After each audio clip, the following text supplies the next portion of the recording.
Cordiale buongiorno a tutte le ascoltatrici e a tutti gli ascoltatori da Giulio Cainarca e bentrovati all'appuntamento con la rassegna stampa di venerdì 27 giugno. Partiamo dalla prima pagina della Padania con l'Eurotrappola, il titolo d'apertura. Renzi punta sulla flessibilità nel vertice dell'Unione Europea e vuole più attenzione alle famiglie, meno alle burocrazie. Commenta il segretario leghista Salvini. Intanto in Italia il suo governo ammazza le famiglie di tasse. Ridicolo.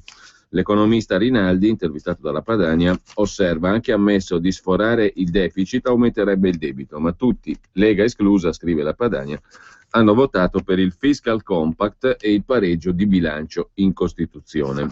Poi c'è Confindustria che taglia le previsioni di crescita economica, le stime ora prevedono per l'anno in corso più 0,2 invece di più 0,7% di prodotto interno lordo. E poi sulle riforme il dialogo con il Movimento 5 Stelle, nel PD cresce la fronda contro il segretario. E infine senza sosta gli sbarchi di clandestini e malattie. Cosa aspetta il governo, si domanda la Lega Nord con Matteo Salvini. Cosa deve ancora accadere perché Renzi e compagni si sveglino? Continuano gli sbarchi di clandestini e malattie. Questi gli argomenti di prima pagina della Padania, ma in primo piano anche la questione degli esodati. Ne parla il capogruppo della Lega in Commissione Lavoro alla Camera, Massimiliano Fedriga. Oggi il ministro del Lavoro, osserva Fedriga, ha tagliato quasi in toto la proposta di legge unificata sulle salvaguardie per gli esodati, prendendo in considerazione soltanto una minima parte del testo. È soltanto il Fatto Quotidiano a puntualizzare sulla questione esodati, come vedremo. I titoli degli altri quotidiani sono di diverso tenore. In ogni caso, osserva il deputato leghista, l'esecutivo Renzi continua ad abbandonare persone che rischiano di rimanere senza un euro per mantenere se stessi e la famiglia.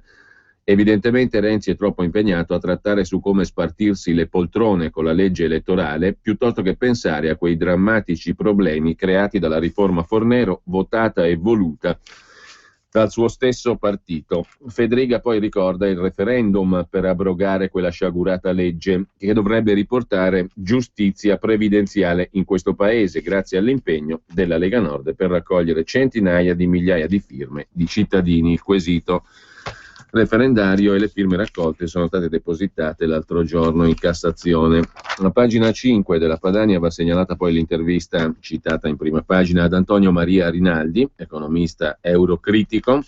Ma quale flessibilità nell'Unione Europea? Per Renzi e l'Italia è soltanto un trappolone. Cosa si nasconde dietro le aperture, peraltro poi rimangiate, della Merkel, per cui tutti festeggiano? Anche ammesso di sforare il deficit aumenterebbe il debito, dice Rinaldi. Ma qui tutti, Lega esclusa, hanno votato per il fiscal compact e per il pareggio di bilancio in Costituzione. Per ora Angela Merkel ha lanciato a Renzi una specie di aiutino che è un do ut des, un gioco delle parti, un'enorme trappola per Renzi e per l'Italia, dice alla Padania il professor Rinaldi, che spiega le ragioni della presa di posizione del portavoce della cancelliera tedesca. Subito dopo la presa di posizione è stata rimangiata dal ministro delle finanze in tema di flessibilità nei conti pubblici. Per prima cosa, osserva Rinaldi, la signora Merkel desidera, visto il peso elettorale di Renzi, portarlo dalla sua parte per eleggere Juncker alla presidenza della Commissione europea. Juncker è un candidato debolissimo e i tedeschi lo vogliono proprio per questo, per poterlo comandare a bacchetta.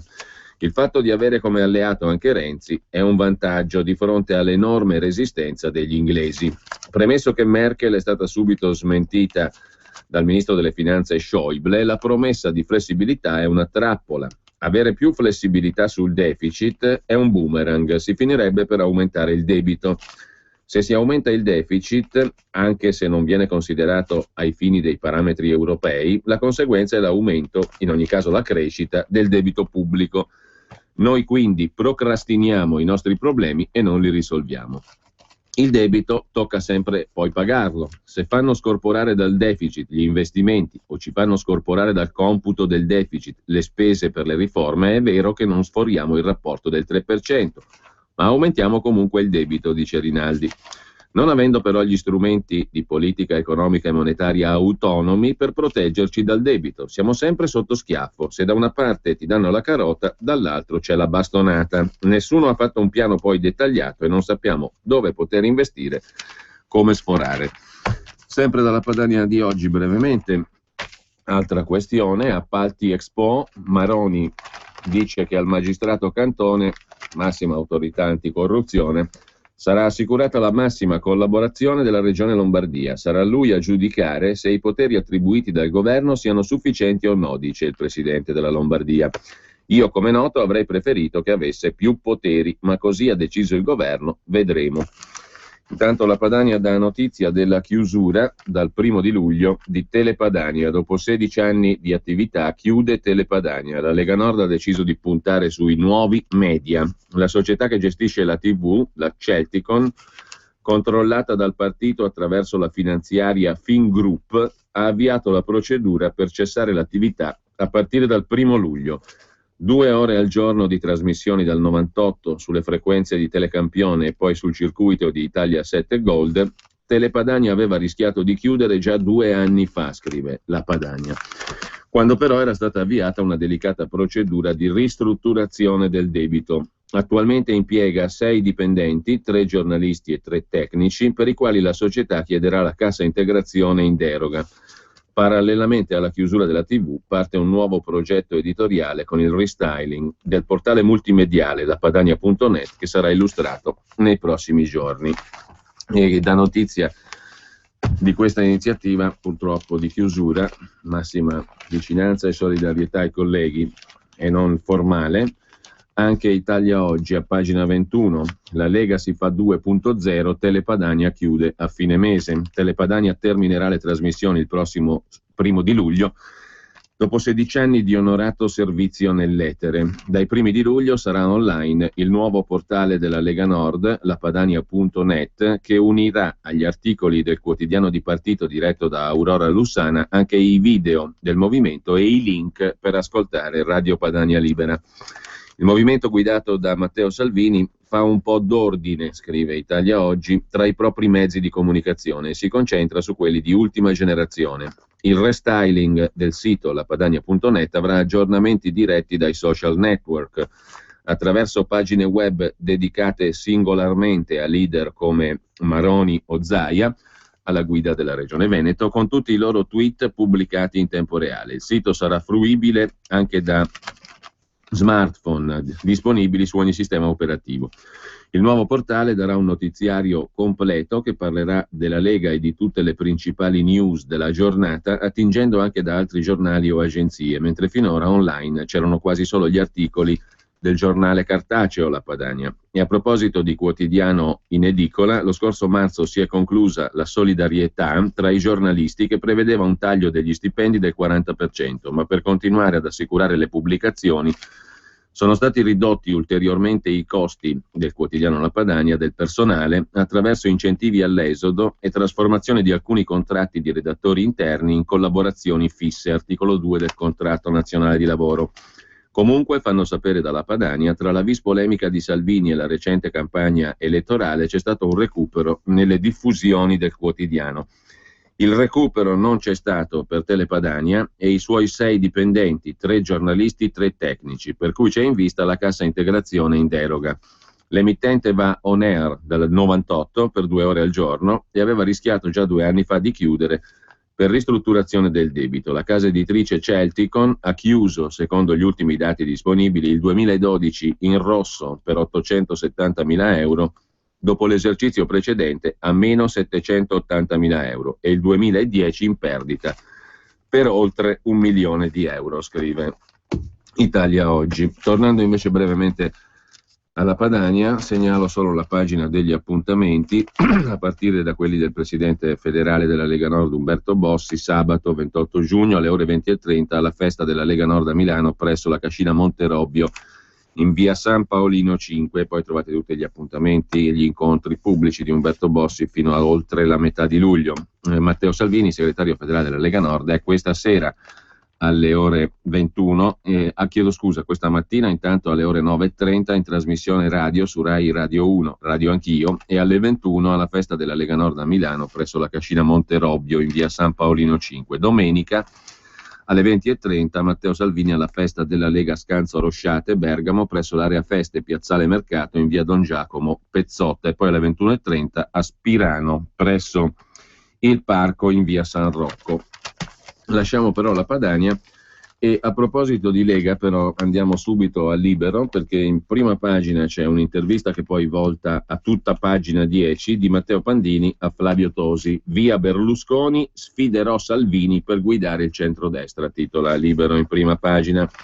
Renzi è un bluff, Bossi, Berlusconi e l'indipendenza della Padania vanno messi da parte e Salvini non può sognare la leadership del centrodestra senza fare i conti con lui. Lui è Flavio Tosi, scrive Libero. La settimana prossima si dimetterà da europarlamentare dopo aver raccolto 99.000 preferenze a maggio. Sono pronto a partecipare alle primarie di coalizione, anche se lo farà Salvini, dice Tosi a Libero. Andiamo con ordine, inizia Matteo Pandini. Tutti fanno a gara per trattare con Renzi, grillini compresi. Le riforme è meglio condividerle, osserva il sindaco di Verona e leader della Liga Veneta Flavio Tosi. Però l'unica differenza che vedo tra Renzi e Berlusconi, oltre all'età, è che il premier è più parolaio di Berlusconi, in più ha il totale appoggio dei mass media. Berlusconi è proprietario di alcune TV e giornali, ma non ha mai avuto una copertura praticamente totale come quella di Renzi. Renzi è un chiacchierone. È partito col promettere riforme nei primi 3 mesi, ora parla di 1000 giorni. Pensare che è stato sindaco, eppure io guido Verona da 7 anni e nei 6 anni precedenti lo Stato mi ha tagliato 37 milioni. In un anno di Renzi me ne hanno tolti 31. Intorno al 20 marzo aveva promesso interventi per 3 miliardi e 700 milioni sulle scuole e aveva scritto a tutti i sindaci. Gli avevano risposto in 4.400 e lui ha mandato una nuova lettera chiedendo documentazione entro il 23 maggio, 2 giorni prima delle elezioni. Ma pare che voglia mettere solo 122 milioni, altro che quasi 4 miliardi. Per quanto riguarda poi la scelta degli 80 euro, se si legge per bene, gli 80 euro in più non sono altro che una richiesta all'Europa di sforare il debito di oltre 40 miliardi. Insomma, dice Tosi, la ricetta Renzi è spesa pubblica e tasse. Però Renzi ha preso il 40%. Come ce lo spieghiamo? Un po' per Grillo. I sondaggi, che non escludo possano essere stati pilotati, attribuivano al Movimento 5 Stelle e a Renzi un testa a testa. Molti, per paura di Grillo, hanno scelto il PD. Poi Renzi ha una copertura mediatica assoluta. Nessuno dice che Renzi è stato condannato dalla Corte dei Conti per danno erariale. Berlusconi è stato linciato per molto meno, anche prima delle sentenze. E lo dico io che non sono mai stato tenero con Berlusconi. Per non parlare della vicenda della casa di Firenze che gli pagava l'amico Carrai. Enrico Letta era molto più capace di Renzi, eppure Renzi ha preso il 40%. Molti esponenti del mondo industriale, dice ancora Flavio Tosi nell'intervista al Libero in prima pagina, si sono esposti a favore del PD. Non era mai successa una cosa simile neanche con Berlusconi e molti industriali italiani hanno in mano i giornali. Renzi, prima di far fuori Letta, prosegue Flavio Tosi, si è fatto benedire dalla Merkel ed è evidentemente gradito a certi ambienti economici e finanziari. Per fare alcune cose serve copertura, oltre a un mandato ben preciso. Forse, dice l'intervistatore Matteo Pandini, la spiegazione del successo di Renzi è un filo più semplice, va cercata nell'inconsistenza del centrodestra, non crede? In questo paese, risponde Tosi, succedono cose strane, per esempio l'inchiesta sul Mose che è scoppiata dopo le elezioni e non prima, e dove anche il PD è stato pesantemente coinvolto, eppure anche chi ammette di aver preso 500.000 se la cava col patteggiamento. Di quell'indagine resteranno solo gli strascichi, guarda un po', su Forza Italia. Quanto al sindaco di Venezia e le toghe rosse, lo scontro tra Robledo e Bruti Liberati non è cosa da poco, è in atto uno scontro tra poteri all'interno della magistratura e tutto questo è inquietante. Il problema non è che questo centrodestra è in crisi profondissima, domanda ancora l'intervistatore. Il centrodestra, risponde Tosi, deve tornare credibile in fretta. Non credo che Renzi voglia votare nel 2017 o 2018 perché non è stupido, gli conviene votare entro un anno, così da affrontare le macerie del centrodestra. In più, col voto anticipato, Non corre il rischio che i suoi bluff vengano smascherati. Parla di riforme ma combina nulla. Sulle province ha pasticciato, il Senato è ancora lì, legge elettorale non cambiata, pubblico impiego vedremo, il Daspo per i politici mistero. Per il momento ha aumentato solo la spesa pubblica. Tosi, dice l'intervistatore Matteo Pandini, lei sta parlando da leader del centrodestra, lo dica chiaro una volta per tutte, si candida o no alla guida della coalizione? Voglio partecipare alle primarie, risponde il sindaco di Verona e segretario della Liga Veneta. È da 7 anni che governo una città, non sono uno che ambisce a fare il sindaco, sono uno che il sindaco lo fa per davvero. È una frecciata a Salvini che sogna di fare il sindaco di Milano? No, risponde Tosi, è una frecciata al premier che ha lasciato Firenze per andare al governo. Anche Salvini si è detto disponibile a partecipare alle primarie, dice l'intervistatore. Nessun problema, risponde Tosi. Sarebbe sbagliato se ogni partito schierasse solo un suo esponente, perché deve essere una competizione aperta. È una cosa normale. Immagino una gara tra me, Salvini, Passera, Fitto, la Meloni. Con Salvini non ho parlato, lo do per scontato perché le primarie sono così per forza, altrimenti non hanno senso. Diventerebbero partitiche e così facendo il centrodestra non vincerebbe mai. Ha citato Passera, dice Pandini. Con l'ex ministro ed ex numero 1 di Banca Intesa San Paolo, lei ha un feeling dichiarato. Lo vede davvero come concorrente o come spalla? C'è molta stima tra me e Passera, risponde Flavio Tosi, già dai tempi in cui era ministro di Monti. Per capacità ha i numeri per partecipare alle primarie. Cosa c'entra Passera con la Lega Nord? La mia è una stima personale, risponde Flavio Tosi. Guardi che le primarie non devono davvero limitarsi all'appartenenza politica. Un candidato può raccogliere consensi anche all'esterno del suo movimento e magari anche di più.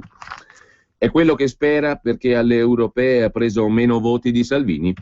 Non era una competizione tra pari, risponde Tosi. Lui era capolista e io no. In più avevo annunciato che mi sarei dimesso, cosa che farò settimana prossima. Lei va molto d'accordo, dice Pandini, anche con Raffaele Fitto. Ha un consenso personale a prescindere, risponde Tosi, che va al di là di Forza Italia. Come lei? Chiede Pandini. Altrimenti non mi candiderei alle primarie, risponde Tosi. Ricordo che Renzi ha preso il 40%, ma con affluenza bassissima. Ci sono milioni di voti da recuperare, voti che non sono solo di destra, ma soprattutto di centrodestra. Secondo lei bastano le primarie per rilanciare il centrodestra? È un mezzo, ma il problema, risponde Tosi, è che al momento c'è Berlusconi che dice di essere il capo del centrodestra. O capisce che deve farsi da parte o siamo condannati a perdere. Oggi Renzi vince perché non ha rivali. Quanto all'accantonare Berlusconi, bisogna avere il coraggio di fare le primarie, dice ancora Flavio Tosi, e rilanciare un programma liberale, cioè il contrario di quello che sta facendo Renzi. La Lega propone la flat tax, interloquisce l'intervistatore. Qualsiasi proposta, risponde Tosi, va dimostrata coi numeri, altrimenti è solo propaganda. Salvini fa propaganda? Chiede Pandini. No, risponde Tosi, ma è come per la questione dell'euro. Io dissi a Salvini che pur essendo eurocritico non credevo percorribile l'uscita dall'euro.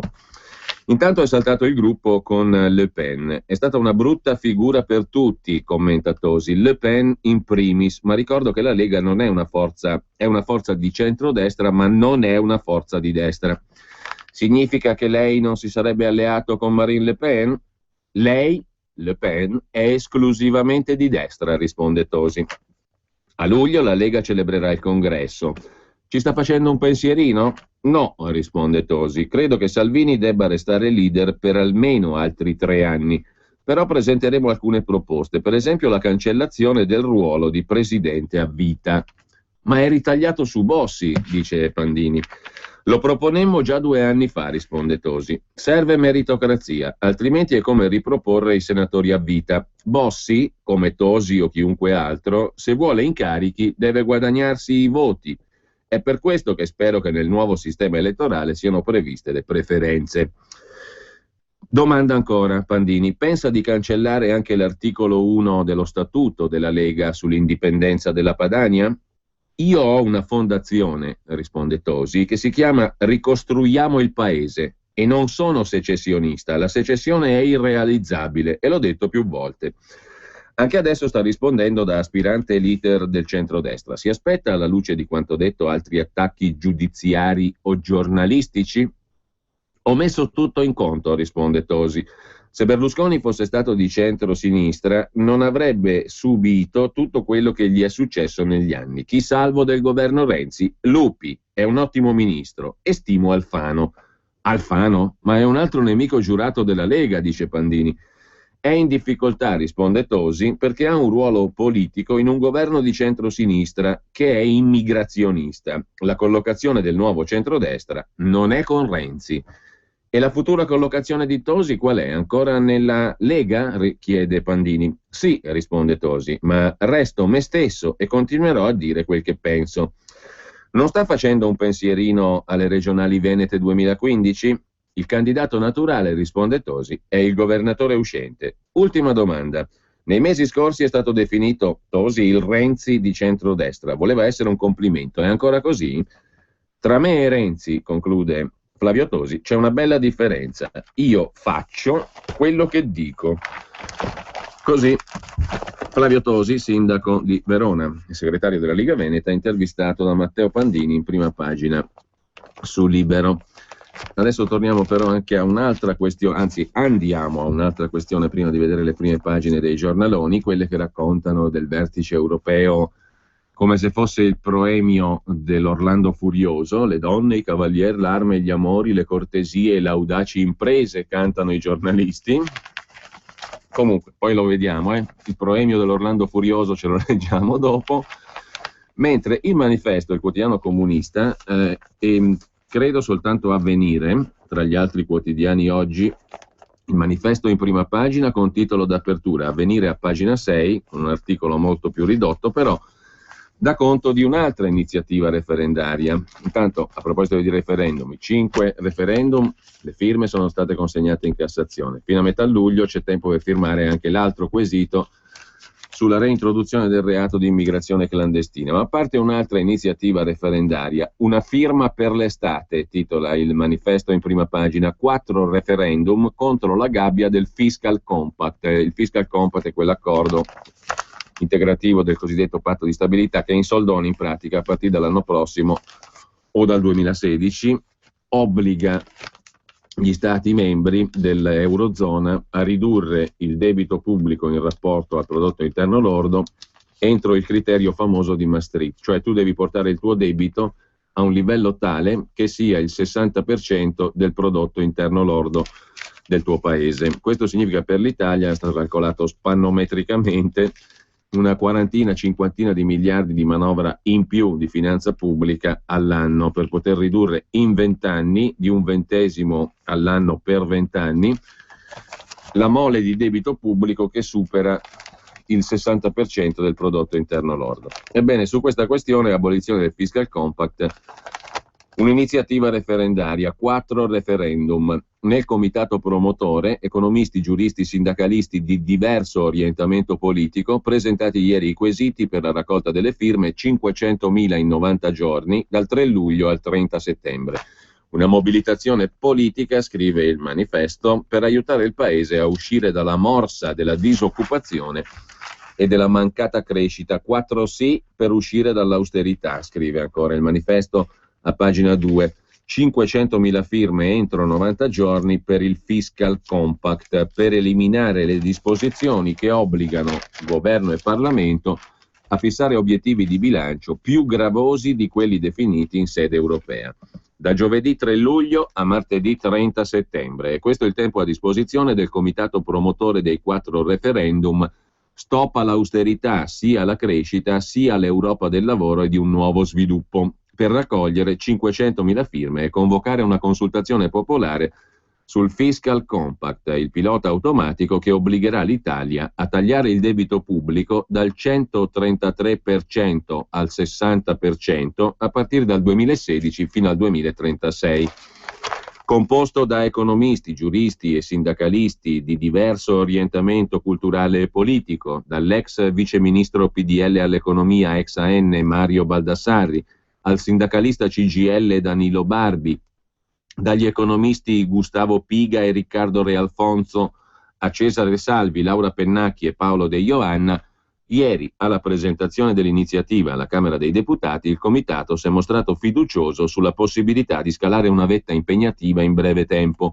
Un giurista come Giulio Salerno ritiene che i 4 quesiti referendari su alcune disposizioni della legge 43/2012, la legge che ha attuato il principio di equilibrio del bilancio pubblico introdotto con legge costituzionale numero 1/2012, possano essere giudicati ammissibili dalla Corte Costituzionale, perché come si sa in tema di quattrino, fisco e di accordi internazionali come il Fiscal Compact la nostra democratica Costituzione impedisce consultazioni referendarie. Il referendum si rivolge a una legge ordinaria di attuazione della Costituzione e non comporterà la violazione di obblighi contratti in sede europea o in un trattato internazionale, la fattispecie che non potrebbe essere oggetto di referendum. Secondo il giurista Giulio Salerno, pur essendo stato votato dalla maggioranza assoluta dei membri delle Camere, il pareggio di bilancio non può essere considerato una norma organica e rinforzata. In più, non tutte le parti del pilastro dell'austerità finanziaria sono vincolate costituzionalmente. È anzi possibile abrogare i punti che non incidono sulla definizione del bilancio dello Stato. Questo aspetto è stato studiato nell'ultimo anno in una serie di incontri e pubblicazioni curate dall'Associazione Viaggiatori in Movimento, creata dall'economista Gustavo Piga. A questa associazione partecipano anche politici di Prima e Seconda Repubblica: Mario Segni, Giorgio Lamalfa, Enzo Carra, Paolo Cirino Pomicino, Bruno Tabacci, Cesare Salvi.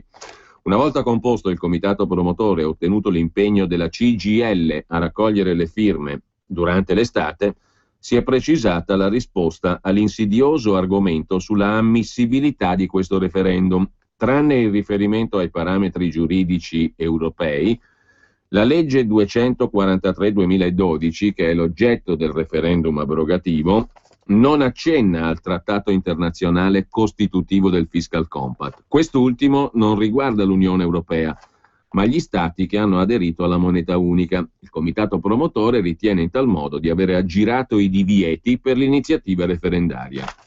I 4 sì richiesti, scrive ancora Roberto Ciccarelli a pagina 2 del manifesto, potrebbero modificare l'applicazione ottusa del principio dell'equilibrio di bilancio, eliminando alcune gravi storture introdotte dal Parlamento italiano.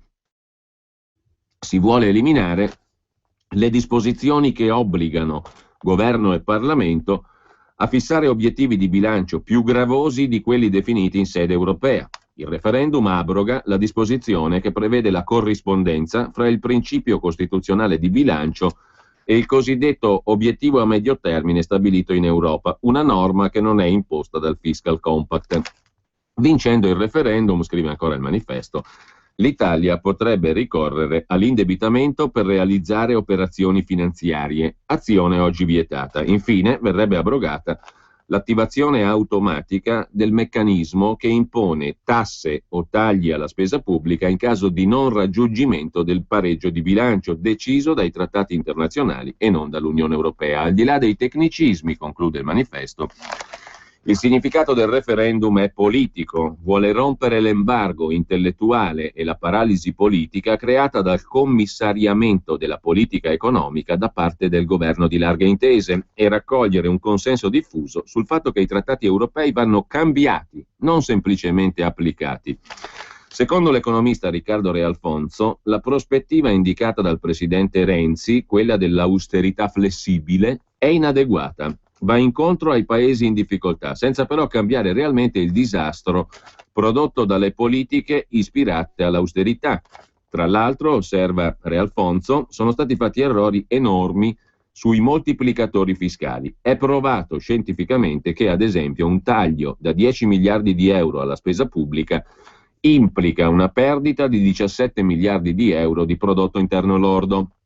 Renzi vuole attenuare l'austerità invocando la flessibilità dei trattati, ma in realtà si è impegnato a raggiungere gli stessi obiettivi di lungo periodo stabiliti nei trattati. Perciò, dice Realfonso, oggi abbiamo bisogno di una spinta dal basso per esercitare una pressione sul governo italiano e quelli europei.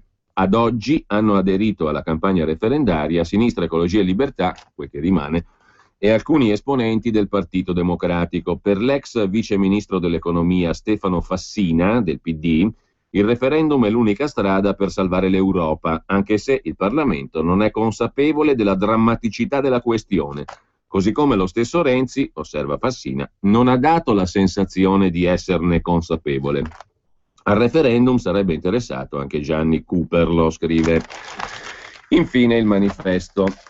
Vediamo cosa scrive anche però Avvenire a sto punto, così ci documentiamo in via esclusiva, perché nessun altro giornale, mi risulta stamani, riporta questa iniziativa. Anche Avvenire se ne occupa, dicevamo nelle pagine interne, a pagina 6, 4 referendum per uscire dalla trappola dell'austerità ottusa che ha costretto l'Italia a osservare vincoli di bilancio ancor più stringenti di quelli previsti dalle normative dell'Unione Europea. A lanciare l'iniziativa è un gruppo di 16 tra economisti, giuristi ed esperti di diversa estrazione politico-culturale.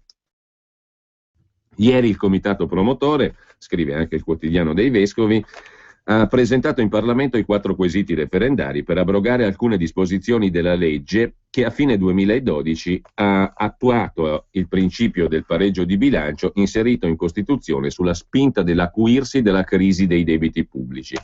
La raccolta firme da presentare in Cassazione parte il 3 luglio e proseguirà fino a fine settembre. Il referendum è l'unico strumento che i cittadini hanno per lanciare un segnale forte al Parlamento, per chiedere di fermare le politiche austere e ottuse che finiscono per aggravare il quadro di recessione e per invocare una svolta espansiva di politica economica a favore di sviluppo e lavoro, dice il comitato referendario, del quale fanno parte, tra gli altri, professori di economia come Gustavo Piga, coordinatore del gruppo, l'editorialista di Avvenire Leonardo Becchetti, Antonio Pedone e l'economista citato prima Riccardo Re Alfonso. Nella lista anche esponenti della CGIL come Danilo Barbi e Laura Pennacchi, oltre a docenti con un passato nella politica attiva come Mario Baldassarri, ex viceministro Alleanza Nazionale, e Cesare Salvi, ex senatore DS.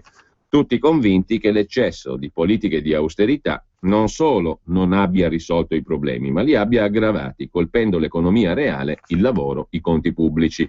Stop all'austerità, ma sì all'Europa del lavoro e del nuovo sviluppo, scrive il comitato, respingendo ogni sospetto di volere un referendum contro l'euro o contro l'Unione Europea. Nel mirino 4 articoli della legge 243/2012. Il primo quesito punta a evitare che gli obiettivi di bilancio stabiliti dal governo siano più gravosi di quelli definiti dall'Unione Europea. Il secondo quesito chiede che non sia più necessaria una esatta corrispondenza tra gli obiettivi nazionali e quelli di medio termine dell'Unione. Il terzo propone di consentire di ricorrere all'indebitamento anche per operazioni finanziarie non straordinarie. L'ultimo quesito propone di far sì che il meccanismo di correzione della finanza pubblica possa essere attivato su richiesta dell'Unione Europea, ma non in via automatica sulla base dei trattati. L'iniziativa referendaria sarà sostenuta anche da alcuni parlamentari di Sinistra, Ecologia e Libertà e del Partito Democratico, tra i quali l'ex viceministro Stefano Fassina, il quale ha osservato che questa iniziativa referendaria e il superamento delle politiche di austerità sono l'unica strada per salvare l'euro. Il Parlamento non è ancora consapevole della drammaticità della situazione. Detto questo, dunque, e detto anche che nel manifesto il quotidiano comunista di oggi c'è anche l'inserto Sbilanciamo l'Europa sul mesto semestre di presidenza di turno dell'Unione Europea da parte dell'Italia, la presidenza semestrale che l'Italia si appresta a ricoprire dal 1 luglio è una carica per lo più simbolica. Renzi però, se volesse, avrebbe il capitale politico per dare una sterzata, se non alle scelte politiche dell'Unione, almeno al discorso pubblico europeo, scrive il manifesto nel suo inserto Sbilanciamo l'Europa. Vediamo adesso l'apertura della prima pagina dell'Orlando Furioso, il proemio. I cavalieri, le imprese, le audaci imprese, cantano i giornalisti. In Europa, scontro tra due anime, ci racconta il Corriere della Sera. Spinta di Londra con Parigi, su Letta alla guida del Consiglio. Intanto leader europei divisi al vertice in Belgio sugli elementi di flessibilità da introdurre nelle ricette per la crescita. Dice Renzi, pensiamo al lavoro e alle famiglie, pensiamo, parliamo e raccontiamoci pure il Proemio e l'Orlando Furioso compreso, tutto intero magari, che tanto nella sostanza non cambia niente, ed è logico che sia così perché i trattati sono lì, sono stati scritti, sono stati approvati e il bla bla bla non serve a modificare la sostanza delle cose. Tensione e poi dialogo tra Renzi e Merkel, continua appunto in stile Orlando Furioso, le donne, i cavalier, l'arme, gli amori, le cortesie e le audaci imprese, il racconto dei vertici europei. Questi prima erano d'accordo, sono tutt'uno, poi sembra che uno si contrapponga all'altro, addirittura c'è l'immagine del cavalier Renzi che ne compie la sua audace impresa opponendosi alla cancelliera Merkel. La cancelliera Merkel, impressionata dall'audacia del cavalier Renzi, viene a più miti consigli con lui. E Renzi ne riporta una vittoria che non è simbolica, è una vittoria sostanziale, reale. Le truppe del cavalier Renzi hanno riportato una grande vittoria sulle armate di donna Merkel. Ci racconta l'Orlando Furioso, il Corriere della Sera e gli altri. Comunque, vediamo anche le altre questioni dalla prima pagina del Corriere della Sera. Il documento dei vescovi del Sinodo dei Vescovi sulla famiglia, i Vescovi del mondo si riuniranno in ottobre per il Sinodo sulla famiglia, scrive il Corriere a centropagina.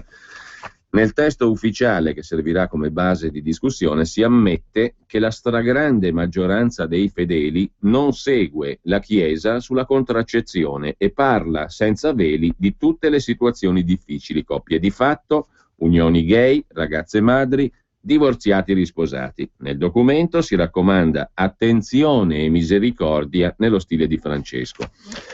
E poi c'è la questione della riforma del Senato, 35 senatori, di cui 18 della maggioranza, 16 del PD, più Mario Mauro e Salvatore Buemi, hanno depositato un subemendamento, un emendamento che va sott'acqua, che ripropone il Senato elettivo. A rischio non è tanto il voto in commissione, quanto quello in aula. Il renziano Andrea Marcucci, Carneade, chi era costui, ostenta sicurezza.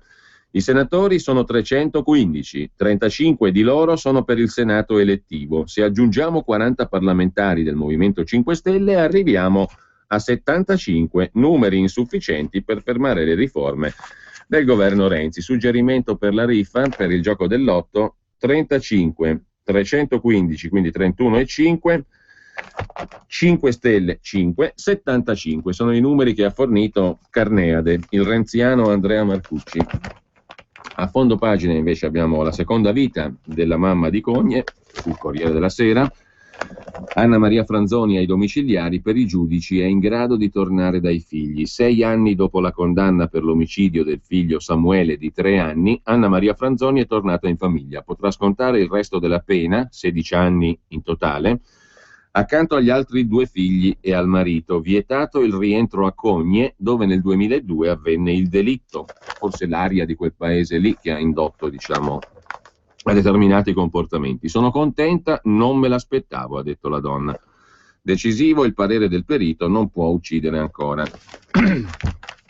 L'articolo di fondo del Corriere della Sera, invece, firmato da Luigi Ferrarella, sulla Procura di Milano, le lotte Bruti liberati Robledo e il Consiglio Superiore della Magistratura. Il non governo, non l'autogoverno, dei magistrati è il titolo dell'editoriale. Alla Procura di Milano si tirano i piatti in testa ogni giorno, a colpi di circolari di Bruti liberati che svuotano Robledo e di nuovi esposti al CSM di Robledo contro Bruti liberati, per la gioia degli indagati che si tuffano nelle contraddizioni dei magistrati. Finora nelle inchieste SEA, Expo e firme false. Da 3 mesi i magistrati, di solito sensibili alle minacce alla propria indipendenza, i magistrati gli altri, cioè la corporazione dei magistrati, da 3 mesi sta assistendo alla lite alla Procura di Milano, una delle più importanti. I magistrati da 3 mesi mettono la testa sotto la sabbia, scrive Ferrarella, per fingere di non vedere quanto sia cruciale sciogliere il nodo dei poteri e dei doveri dei capi degli uffici giudiziari, alla luce dei frutti avvelenati della gerarchizzazione delle procure in base alle norme 2006-2007. Insomma, qui la questione è quanto conta il procuratore capo. alla luce della riforma 2006-2007, e i magistrati su questo voltano la testa dall'altra parte. Le correnti della magistratura, concentrate sulle elezioni per il rinnovo del Consiglio Superiore della Magistratura il 6 e 7 luglio, non fanno che strumentalizzare l'appoggio a priori a Bruti o a Robledo solo per contrapposti interessi di bottega. E poi c'è anche la lettera in tutto ciò del Presidente della Repubblica al vicepresidente del CSM Vietti. Pensate cosa è successo. La lettera del Presidente della Repubblica, che in sostanza difendeva Liberati, l'abbiamo tutti intesa così, difendeva Bruti Liberati, la lettera è stata usata impropriamente e ambiguamente, ma questo uso improprio e ambiguo, scrive Ferrarella, è stato consentito dal fatto che Vietti ha rifiutato di leggere la lettera del Capo dello Stato ai consiglieri del CSM. Perché? Perché ha detto Vietti che allo Stato la lettera non è non ostensibile, cioè non si può mostrare. Cioè il Presidente della Repubblica scrive una lettera al vicepresidente del Consiglio Superiore della Magistratura, il vicepresidente, l'ex politico dell'UDC Vietti, riceve la lettera del Capo dello Stato che riguarda una questione che il CSM deve affrontare e dice: guardate che il Capo dello Stato ci ha scritto. E quelli gli rispondono: cos'è che ci ha scritto? Facci vedere la lettera. Non è ostensibile. Vi pare normale a voi una roba del genere? Comunque, lasciata la prima pagina del Corriere della Sera, c'è l'Orlando Furioso che occupa le prime pagine 2 del Corriere, appunto, il vertice europeo, i 28 leader, l'ipotesi di Letta come successore di Van Rompuy, il carisma si trasmette alla staffetta, diciamo così, l'ipotesi Letta per sostituire Van Rompuy alla presidenza del Consiglio europeo, un'ipotesi che spariglia i giochi, scrive il Corriere della Sera. Siamo interessatissimi a queste cose qua. E sulla flessibilità c'è tensione con Berlino. Se volete poi leggervi tutte le altre fregnacce, a pagina 3 del Corriere ne trovate abbastanza. Anche l'intervista a Simona Bonafè, neo-europarlamentare con un bel bottino di preferenze. Non sarà la Germania a dettarci l'agenda. Quante volte l'avete sentita questa? Proveniente da diverse parti. Dopodiché il Corriere si è stufato di raccontare l'Orlando Furioso e passa a un'altra questione, quella che abbiamo visto in prima pagina, cioè il sinodo dei vescovi, sul fatto che, dicono i vescovi, sono le risposte al questionario distribuito dalla Chiesa Cattolica, che i fedeli non capiscono i nostri no ai contraccettivi e ai divorziati. Però a questo punto, per essere chiari, se uno si dichiara fedele, cioè crede alla religione cattolica, e la religione cattolica gli dice delle cose, allora se lui non è d'accordo non si dichiara più fedele, o sbaglio? Perché se uno mica è obbligatorio essere fedeli della religione cattolica. Se la religione cattolica gli dice qualcosa sui contraccettivi e sui divorziati e quello si dichiara fedele, le osserva, se no non si dichiara fedele, punto e basta. A me mi sembra una roba abbastanza semplice. Adesso devono dire a uno che è vissuto 2000, giusto o sbagliato che sia, non sto dicendo che la religione cattolica è condivisibile, c'ha ragione, eccetera, eccetera, lasciamo perdere. Però la religione cattolica non è nata ieri pomeriggio, c'ha un bel tot di millenni, almeno un paio, più o meno 2 millenni, diciamo così. A un certo momento quelli si hanno codificato nel corso dei secoli determinate norme. Uno si sveglia oggi e dice: io sono fedele, credo, sono un cattolico, però non mi piace questo. È come in un partito, cioè uno si iscrive a un partito e dice: sai, io sono della Lega, però mi sta sulle palle Salvini, odio il federalismo, amo il centralismo, viva la spesa pubblica, viva la mafia e la camorra e la 'ndrangheta, dice però io voglio stare nella Lega. A te cosa gli dici a quello lì? Leggiti anche tu l'Orlando Furioso, o no?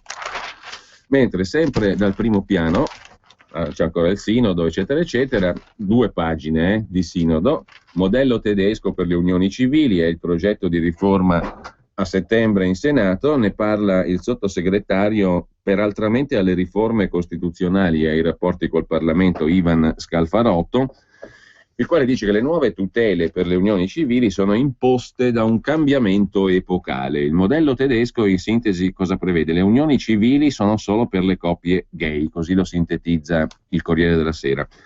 e prevedono gli stessi diritti del matrimonio, eccetto che per l'adozione si può adottare il figlio del partner, ma non un bimbo estraneo alla coppia. Questo sarebbe il modello tedesco che piace al peraltramente sottosegretario Scalfarotto per le unioni civili in Italia. Vedremo e ne discuteremo. Poi ci sono i 35 dissidenti al Senato sulla questione della riforma del Senato.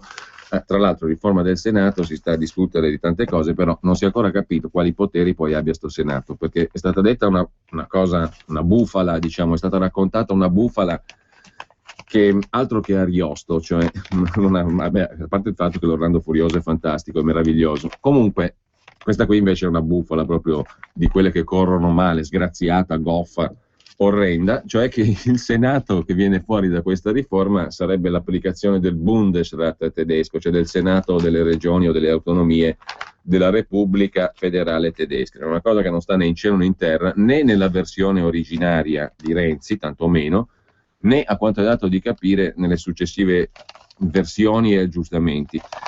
Non c'ha niente a che vedere col Senato delle autonomie, quella roba che sta venendo fuori qua. È stato inserito qualcosa, i fabbisogni standard, i costi standard, qualche riferimento, non si sa ancora perché non è ancora niente di definito, però che questa roba qui sia il Senato delle autonomie federale e via dicendo, proprio la possono raccontare Renzi e i suoi al popolo italiano, perché ci crede, il popolo italiano ci crede, e il 57% degli aventi diritto al voto, al 40% crede a tutto, diciamo così.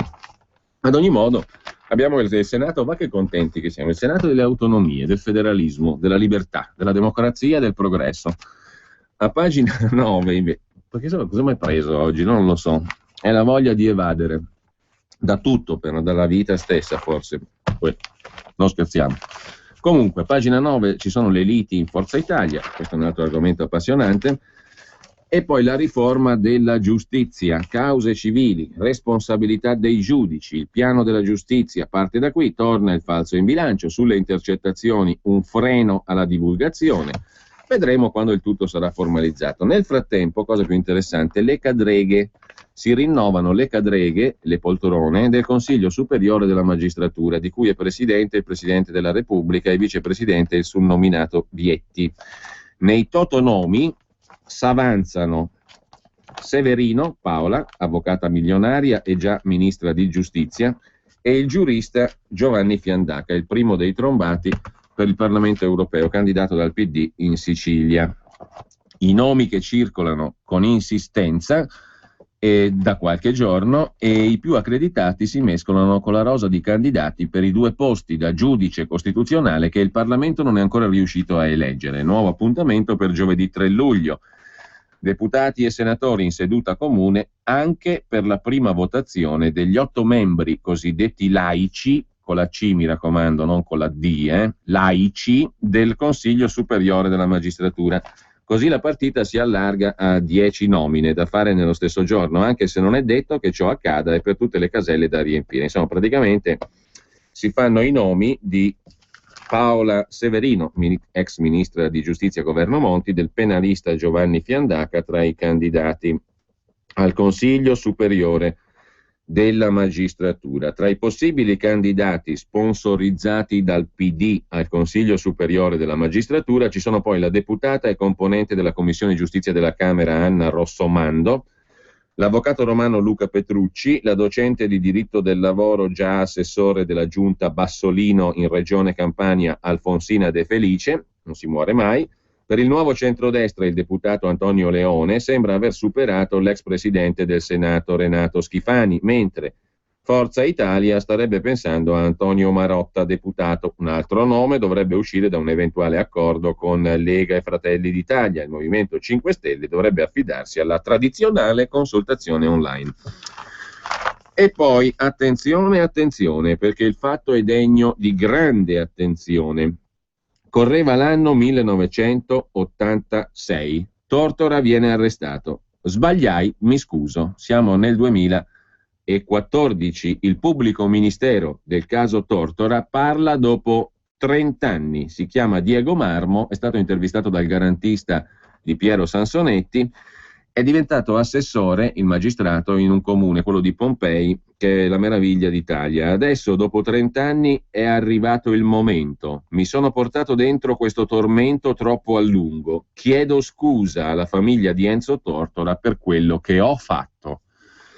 Sono le testuali parole del pubblico ministero Diego Marmo, il quale 30 anni fa, appunto da pubblico ministero, pronunciò l'arringa contro Enzo Tortora nel processo in cui fu condannato per camorra. Decisione ribaltata l'anno successivo in appello, quando il conduttore televisivo era agli arresti da oltre 3 anni. Chiedo scusa perché il caso Tortora si risolve, cioè meglio, si rovescia nell'86, ma è arrestato nell'83 Enzo Tortora. La soluzione fu poi confermata con formula piena. Il rammarico c'era da tempo, dice Sua Eccellenza il magistrato. Adesso il magistrato, in pensione, chiede scusa in un'intervista a Francesco Lodico, pubblicata sul Garantista, il nuovo quotidiano diretto da Piero Sansonetti. Ho richiesto la condanna di un uomo dichiarato innocente con sentenza passata in giudicato, dice Sua Eccellenza Diego Marmo. Torna poi il magistrato, l'ex magistrato oggi in pensione, ora assessore, a Pompei, torna alla dura requisitoria in cui definì Tortora un cinico mercante di morte. Mi lasciai prendere dal mio temperamento. Ero in buona fede, dice Diego Marmo, allora PM del caso Tortora, ma questo non vuol dire che usai sempre termini appropriati. Mi feci prendere dalla foga. Precisa poi il neo-assessore a Pompei di non essere stato l'unico protagonista nel caso. Ci fu un'istruttoria, un rinvio a giudizio e un tribunale che accolse la sua richiesta di condanna. Ammette lo sbaglio e spiega il silenzio di questi anni. Ho creduto che ogni mia parola sarebbe servita a niente, che tutto mi si sarebbe ritorto contro. Ero Diego Marmo, l'assassino morale di Tortora, e dovevo tacere. Ma è proprio perché Tortora si comportò da uomo vero e rinunciò all'immunità che Marmo censura l'uso strumentale del caso. Mi fanno arrabbiare, dice l'allora PM, certi qua che invocano il suo nome per nascondere magagne. È proprio nei giorni scorsi che il caso Tortora e il referendum dell'87 sono stati citati più volte dopo l'approvazione della norma Pini, Lega, sulla responsabilità civile dei magistrati. Sempre nei giorni scorsi, le polemiche hanno investito direttamente l'ex magistrato Diego Marmo, perché è stato nominato assessore alla legalità a Pompei, suscitando proteste. Sarebbe più facile dimenticare la sua requisitoria se solamente Marmo avesse mai chiesto scusa per quel gravissimo errore, ha commentato Mara Carfagna. 30 anni dopo le scuse sono arrivate. Mi sono portato dentro questo tormento troppo a lungo. Chiedo scusa alla famiglia di Enzo Tortora per quel che ho fatto, ha detto l'allora PM. Mentre, sempre dal Corriere della Sera, il governo salva altri 32.000 esodati, 170.000 i tutelati dal 2012, in futuro altre misure che saranno strutturali, è la promessa del governo. Tutti i giornali la raccontano così. Si permette di fare un pochino le pulci solo il Fatto Quotidiano in prima pagina. L'ultima beffa, esodati e mazziati, salvi 8.000 in più, non 32.000, restano senza rete gli altri 200.000. Il governo Renzi di esodati non parla quasi mai e ieri si è capito il perché, scrive il Fatto Quotidiano. Giuliano Poletti, il ministro numero 1 delle cooperative rosse, si è recato in commissione alla Camera per presentare l'emendamento del governo. Poi vediamo meglio l'articolo del Fatto. Intanto il Corriere racconta: arriva il 6° provvedimento di salvaguardia per gli esodati, ma sarà l'ultimo, ha detto il ministro Poletti, perché a ottobre il governo presenterà una soluzione strutturale per i lavoratori anziani che restano senza lavoro e senza pensione. Elsa Fornero, Fecit. Ieri in Commissione Lavoro alla Camera Giuliano Poletti ha intanto depositato un emendamento alla proposta di legge unitaria della Commissione, grazie al quale altre 32.000 persone potranno andare in pensione con i requisiti precedenti la riforma Fornero. Ne beneficeranno coloro che sono rimasti senza lavoro anche se avevano contratto a termine e senza pensione prima della riforma e che matureranno i requisiti precedenti alla Fornero entro il 6 gennaio 2016 e non più entro il 6 gennaio 2015, come prevedevano le precedenti salvaguardie, un anno in più che allargherà la platea. Sempre dal Corriere, poi, va citato anche l'articolo di Giuliana Ubiali e Armando Di Landro sul caso di Massimo Giuseppe Bossetti, arrestato per l'omicidio di Iara. C'è il DNA, cerca di spiegare e di ricordare. Secondo il Corriere, questo Marita Comi avrebbe detto al marito arrestato. Ieri il colloquio tra i due in carcere, un incontro con tanto di registrazione audio-video durato 2 ore, concesso dal PM Letizia Ruggeri. Di norma non si superano i 60 minuti. Io ti credo, avrebbe detto la moglie a Massimo Giuseppe Bossetti, ma tenta di spiegare. Per entrambi il ricordo è vago. Né Bossetti né la moglie hanno detto dove erano e cosa stavano facendo la sera del 26 novembre 2010, quando Iara scompare. Un periodo lungo può offuscare la memoria di chiunque, ma la Procura di Bergamo non può che avere un altro punto di vista. Secondo la Procura non c'è alibi. Da qui l'appello quasi disperato di Marita, che chiede uno sforzo di memoria al marito. Hanno 3 figli, 13, 10 e 8 anni. Ieri in carcere la moglie ha detto al marito che il più grande sta capendo tutto, ma ha anche riconosciuto che lui sta vivendo un doppio dramma.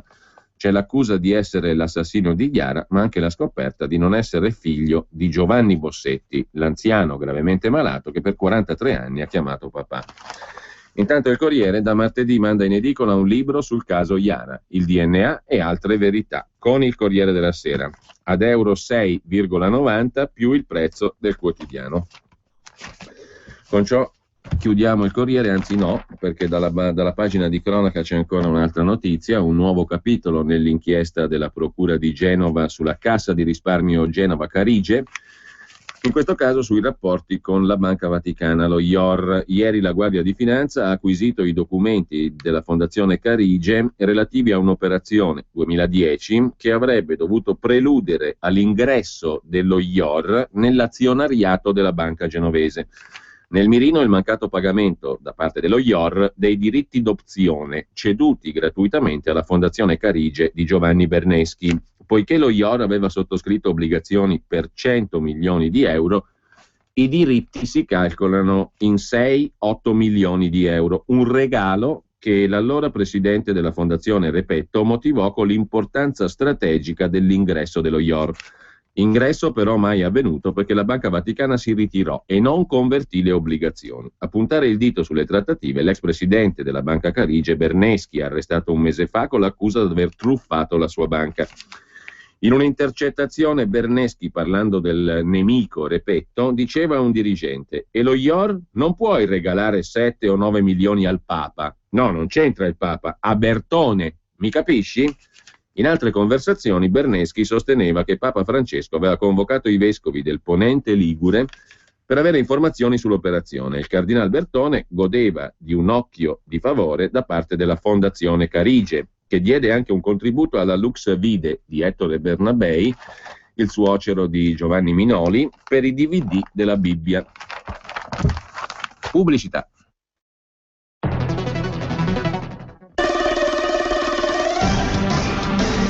Missione possibile.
andiamo alla cronaca milanese del Corriere della Sera con l'Expo, la linea dura di Cantone, titola il Corriere. Gli appalti sono poco trasparenti, ha detto Cantone, bisogna subito fare chiarezza e ho chiesto gli atti alla Procura.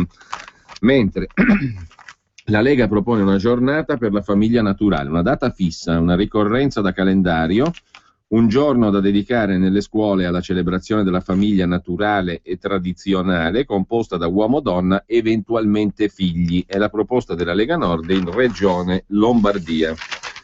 Nel frattempo, in un anno 30.000 immigrati in più, immigrati in aumento, i residenti a Milano e provincia, al 1 luglio 2013 erano 473.300, quelli appunto regolarmente residenti, contro i 443.000 dell'anno prima, 30.000 in più. È un rapporto dell'assessorato politiche sociali della provincia di Milano in collaborazione con Fondazione ISMU e Osservatorio regionale integrazione e multietnicità. La Lombardia complessivamente accoglie 1.278.000 stranieri, quasi 4 su 10, pari al 37% del totale italiano. Milano è la città che attrae di più rispetto all'Interland, con 258.000 stranieri censiti, 215.000 quelli dei 133 comuni circostanti. Dal 98 al 2013 gli immigrati sono triplicati a Milano, quintuplicati nei comuni di provincia, con gli asiatici che sono i più numerosi tra Milano e provincia, 142.500, più 13.000 rispetto al 2012. Seguono gli stranieri dell'est europeo, 126.000 più 8.000 su base annua, gli africani 105.500, 84.007 dei quali provenienti dal Nord Africa. Sfiorano 100.000 i latinoamericani, con un incremento di 3.000 in un anno. La presenza asiatica si concentra soprattutto a Milano, 108.000 residenti, il 42% del fenomeno migratorio complessivo. Infine, sempre dal Corriere della Sera, in cronaca lombarda, da Como, le super tasse della discordia. Il sindaco PD di Como, Mario Lucini, ha portato Tasi e IRPEF al massimo. Centro-sinistra diviso, sindaco nella bufera. Imposte per 5 milioni, colpiti anche i redditi medio-bassi. I sindacati parlano di regalo ai ricchi, ma il sindaco Mario Lucini parla di manovra equa. Mentre invece, secondo un altro esponente del PD, Favara, sono stati bruciati dal sindaco di Como gli 80 euro dati dal governo Renzi, a una quota peraltro della popolazione e non a tutti. Sulla cronaca milanese il giornale si occupa di autonomi violenti, un buffetto all'oro da parte del PM, caos e scontri al corteo dei centri sociali 2009, la procura chiede 6 condanne ma minimizza. E poi basta Gay Pride, la Lega chiede una festa della famiglia in Regione Lombardia. E c'è il luglio di fuoco per le tasche dei milanesi. Nel prossimo mese si decidono le tariffe di 7 tributi, alcuni statali e altri comunali. L'opposizione attacca, singolare che avvenga in un mese in cui i milanesi o sono già in vacanza o ci stanno già pensando. Il timore di nuove stangate è sempre più forte tra i consiglieri comunali e tra i milanesi, scrive il giornale.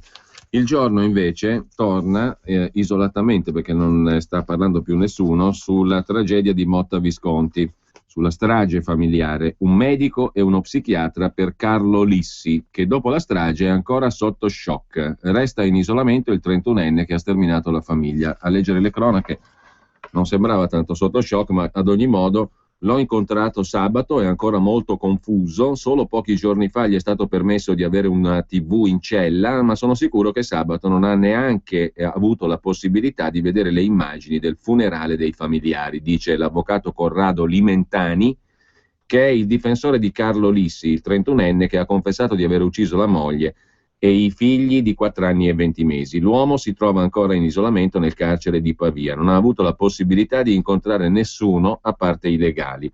Sta vedendo un medico, uno psichiatra, è ancora sotto shock, dice l'avvocato difensore. La procura di Pavia nel frattempo sta continuando le indagini su quanto accaduto nella villetta di via Ungaretti a Motta Visconti, dove il 31enne viveva con la famiglia. Negli ultimi giorni sono emersi elementi che, valutati inizialmente come voci di paese, trovano conferma nelle parole dello stesso avvocato di Lissi. È vero, risulta agli atti, che la cuginetta dei figli abbia passato il pomeriggio con la famiglia del mio assistito, dice l'avvocato, e poi sia stata accompagnata a casa sua prima di cena. Il fatto che sia stata risparmiata per miracolo, però, è solo una congettura che non trova alcun riscontro, dice l'avvocato Limentani. E riguardo il messaggino che l'uomo avrebbe mandato alla moglie durante la partita di calcio, l'avvocato risponde: anche questo risulta agli atti, ma mancano i tabulati telefonici del cellulare del mio cliente. Quindi anche questo è un aspetto da verificare. Un amico col quale Lissi ha assistito alla partita di calcio avrebbe raccontato agli inquirenti che durante la partita l'informatico avrebbe inviato al cellulare della moglie un messaggino WhatsApp. Tutto bene? Stai guardando la partita? Avrebbe digitato Lissi, con il solo scopo di costruirsi un alibi, visto che Cristina Omes giaceva già da circa un'ora in un lago di sangue. Se così risultasse dai tabulati, questa circostanza potrebbe influire sull'accusa di premeditazione del delitto che il pubblico ministero ha già contestato a Lissi, anche se tale aggravante influirebbe solo marginalmente nel calcolo della pena, visto che a suo carico pesa una delle aggravanti più pesanti per casi di omicidio come questi, cioè aver ucciso i propri figli. E intanto, racconta ancora il giorno, Carlo Lissi e la defunta moglie Cristina Omes avevano molte assicurazioni in essere, molti prodotti assicurativi, sicuramente delle polizze vita, di cui però non si conosce ancora l'ammontare dei premi. A rivelarlo l'avvocato Domenico Musico, legale di Giuseppina Radaelli, che è la mamma di Cristina Omes e nonna delle vittime della strage di Motta. Stiamo cercando di avere i documenti su queste polizze, dice l'avvocato, non senza difficoltà. È importante sapere sia quando sono state stipulate, sia le cifre esatte per capire se possa esserci anche un movente economico da parte di Lissi, oltre che passionale. Lissi, che 2 settimane fa ha sterminato la famiglia, durante la confessione aveva parlato della sbandata non corrisposta per una collega di lavoro. L'esistenza delle polizze assicurative potrebbe ora allargare lo scenario. Intanto la famiglia di Cristina si sta preparando a dar battaglia all'eventualità che la difesa del 31enne chieda e ottenga una perizia psichiatrica. Il cugino della 38enne uccisa, Claudio Riccitelli, ha recentemente dichiarato che Carlo non era pazzo, l'ho visto il giorno stesso degli omicidi.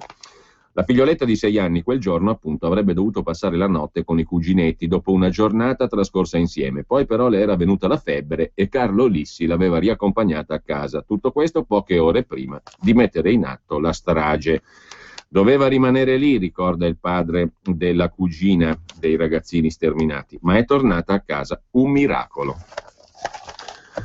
Lasciamo il giorno e la cronaca lombarda per andare alla Stampa. In primo piano c'è un'altra vicenda di cronaca raccontata da Forlì, da Michele Brambilla, il mistero di Rosita, morta accusando i suoi genitori. Si è anche autofilmata col telefonino per 40 minuti. La ragazza di Forlì che poi si è suicidata, ha lasciato un biglietto. In uno di questi biglietti c'era scritto: mia mamma e mio padre mi hanno reso la vita impossibile, spero che ci sia giustizia per questa mia morte, spero che i carabinieri facciano un'indagine. E i genitori sono finiti sotto inchiesta per istigazione al suicidio e maltrattamenti in famiglia. Negare a Rosita il permesso di frequentare il 4º anno di liceo classico in Cina, un'opportunità che lei si era conquistata in un progetto formativo. Sembra essere stato l'ultimo atto definito di crudeltà dei genitori, ce ne vuole però per definire questa cosa un atto di crudeltà dei genitori. Ma davvero è stato un no definitivo? Non si sa, perché a scuola, al liceo, dicono che a loro risulta che Rosita il prossimo anno sarebbe andata in Cina. E sempre dal primo piano della Stampa il buongiorno di Massimo Gramellini, l'ultimo marxista, con la O, che si riferisce al presidente dell'Uruguay. Tanto celebrato il presidente dell'Uruguay, il presidente povero, l'ultimo marxista, giusto appunto, marxista invece è diventato, secondo Gramellini è facilmente intuibile il perché. Un personaggio, appunto il presidente dell'Uruguay, descritto in maniera enfatica da tanti giornali. Per comprendere i guasti del nazionalismo applicato al calcio, può essere utile, scrive il vice direttore della Stampa, studiare il caso che ha coinvolto in maniera imbarazzante l'uruguaiano più famoso del pianeta, non il centravanti Suarez, espulso per 4 mesi da tutti gli stadi dopo aver morsicato con appetito una spalla di Chiellini, la prelibata Chiellina, ma il suo presidente e santissimo laico per eccellenza, Pepe Mujica, il politico che abita in una casetta alla periferia di Montevideo, guida un maggiolino scassato. Ha rinunciato ai 9 decimi dello stipendio per darli ai poveri, il presidente dell'Uruguay. ha legalizzato le droghe leggere e predica moralità e sobrietà a ogni piè sospinto. Prendete questa meraviglia d'uomo e mettetelo davanti a una TV con la sciarpa dell'Uruguay. Si trasformerà nel più becero dei fanatici. Interpellato sui gusti vampireschi del suo centravanti di riferimento, il presidente dell'Uruguay ha cominciato col dire che lui di morsi non ne aveva visto neanche mezzo. E comunque, ha detto, non abbiamo scelto Suarez per fare il filosofo o per le sue buone maniere, ma perché è un calciatore eccellente. Dopo aver derubricato il tentativo di sbranamento a sintomo tollerabile e in fondo simpatico di macismo, il presidente buono e giusto ha intonato la solita canzonetta vittimista, lamentando contro l'incolpevole roditore l'esistenza di una bieca campagna di screditamento volta a privare l'Uruguay del suo giocatore più forte. E la sobrietà, Pepe? E la moralità? Tale è la delusione che verrebbe voglia di prenderlo a morsi, conclude Gramellini. A pagina 3 della Stampa invece abbiamo la seconda versione dell'Orlando Furioso, Renzi che sfida la Merkel. Non faremo come voi, dice il Presidente del Consiglio. Nel 2003 avete sforato, noi staremo nei parametri. Quindi un Renzi addirittura più ortodosso di Angela Merkel. Il Premier vuole che l'impegno per la crescita sia scritto nero su bianco. Peccato che è morto Ludovico Ariosto. Matteo strappa un sì alla cancelliera sui fondi di coesione, te capì? Mentre al timone del Consiglio europeo tutti con Letta, tranne l'Italia. Povero Calimero Letta, non è appoggiato neanche dal suo paese per prendere il posto di Herman Van Rompuy, o come diavolo si chiama, il presidente del Consiglio europeo. Poi c'è un'intervista a pagina 5 della Stampa all'ex ministro e senatore del PD Vannino Chiti, ministro nel governo Prodi, pronto a dire sì alla riforma del Senato se sarà come quello tedesco. Campa cavallo Chiti, altrimenti voterò no. Rapporto squilibrato tra Camera e Governo, lamenta Chiti a proposito del nascente Senato delle autonomie. Mettetevi pure a ridere, autonomie. Quando sentite la parola autonomie, federalismo in Italia, una sonora risata ci seppellirà. Mentre sempre dalla Stampa, la sanatoria è finita, riparte la carica delle cartelle di Equitalia ed è anche il titolo di apertura di Italia Oggi. Equitalia torna a riscuotere, in arrivo un massiccio quantitativo di solleciti, scrive Italia Oggi, e di avvisi di riscossione dopo che il 15 giugno scorso si è chiusa la sanatoria per mettersi in regola con le vecchie pendenze tributarie. In arrivo da Equitalia un massiccio quantitativo di solleciti e di avvisi post sanatoria. Lo annuncia la società di riscossione che dà anche i numeri della sanatoria. Incassi a 725 milioni e mezzo di euro, 145 mila adesioni. Avvisi e solleciti riepilogheranno il debito e forniranno le indicazioni per il pagamento e gli strumenti per non incorrere in procedure cautelari. Anche la Stampa si occupa della questione. In arrivo centinaia di migliaia di avvisi ai contribuenti. I Lega Nasce, i veicoli indispensabili al lavoro, non saranno bloccati. Poi c'è l'Italia paralizzata in primo piano sulla Stampa, la Toscana che blocca la nave Costa Concordia, il governo deciderà chi la smantella. Voto contrario in Toscana alla proposta di trasferirla a Genova. Il verdetto lunedì prossimo. Aumenta la probabilità che il relitto resti al suo posto all'Isola del Giglio per la terza estate di fila. E poi dalla Toscana a Venezia, grandi navi in laguna, lo scandalo Mose porta un altro rinvio del TAR, sentenza a ottobre, i giudici dicono stravolte le istituzioni, malumore tra gli operatori portuali in rivolta, una pessima figura mondiale, il traffico va verso le altre città. Un anno di tira e molla sulla questione delle grandi navi a Venezia, mentre a pagina 20 della Stampa c'è la questione dei diritti televisivi con l'accordo fra Sky e Mediaset. La partita è di 945 milioni di euro che incassa la Lega Calcio, la Serie A sul satellite a Murdoch, a Mediaset le grandi squadre sul digitale. Lo schema dell'intesa prevede 2 fasi e dovrebbe evitare cause legali. Mentre Fininvest perde 428 milioni di euro bilancio 2013, pesa il lodo Mondadori, cioè i soldi a De Benedetti, e Pier Silvio entra nel consiglio della holding di Fininvest. Per concludere dalla Stampa, in pagina economica, l'assicurazione RC Auto in Italia costa il doppio dell'Unione Europea, è la relazione dell'IVAS, Istituto Vigilanza sulle Assicurazioni. Il 95% degli automobilisti italiani paga più della media, incidenti meno 30%, polizze in calo del 3,8%. Sulla questione invece di Anna Maria Franzoni, il quotidiano nazionale, Il Giorno, La Nazione e il Resto del Carlino interpella l'avvocato, il celebre avvocato Franco Coppi, principe del foro, professore universitario, legale da ultimo di Silvio Berlusconi. Uccidere non esclude i benefici di legge, dice l'avvocato Coppi. La detenzione domiciliare è una delle forme di espiazione della pena previste ed è equiparata al carcere.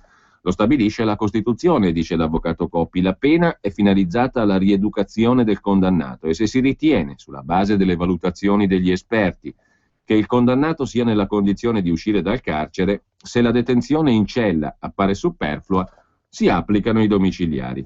Capacità genitoriale intatta, nessun obbligo di confessione. Attorno a questi cardini è nata la decisione del Tribunale di Sorveglianza di Bologna che ha concesso la detenzione domiciliare ad Anna Maria Franzoni, condannata a 16 anni per l'omicidio del figlio. In carcere la donna è rimasta 6 anni, tornerà con i figli in famiglia. Sicuramente, dice l'avvocato Coppi, è stata sottoposta a valutazioni specialistiche, è stato escluso qualsiasi rischio. La Franzoni ha usufruito della norma sulla detenzione domiciliare speciale, che riserva questo beneficio, scontato 1/3 della pena, alle madri di minori di età inferiore di 10 anni. Si considera la formazione di una nuova personalità, argomenta l'avvocato Coppi, e si agevola il suo reinserimento nella vita sociale. Pensi alla vicenda Berlusconi assegnato ai servizi sociali. Anche quella è una delle forme alternative al carcere introdotte per facilitare il recupero. È prassi indicare vie alternative solo se ne esistono le condizioni. Non si deve trattare di reati collegati a mafia, terrorismo o a sfondo sessuale. L'omicidio non implica l'esclusione. Nel caso della Franzoni saranno stati sicuramente posti dei vincoli, tipo le persone che può incontrare, gli orari. Torno a citare il caso Berlusconi. Ci sono obblighi orari per uscire la mattina e per rientrare la sera e l'osservanza di questi limiti viene controllata. Però qui stiamo parlando di omicidio, non del caso Berlusconi. Comunque, su questa questione il quotidiano nazionale interpella anche Maria del Savio Bonaudo. Era procuratore capo ad Aosta nei giorni dell'omicidio di Cogne. Ora fa l'avvocato nello studio legale dei figli. Anna Maria Franzoni non sbaglierà di nuovo, dice l'ex magistrata, ora avvocata del Savio Bonaudo. E comunque i suoi bambini adesso sono grandi, perfettamente in grado di difendersi. Se hanno detto che può tornare a casa, non credo ci siano pericoli, ma pagherà tutta la vita. E a questo punto non confesserà più. Continuerà a dire che si è trattato di un errore giudiziario. Problema suo, non nostro. Per quel tipo di male non ci sono sconti.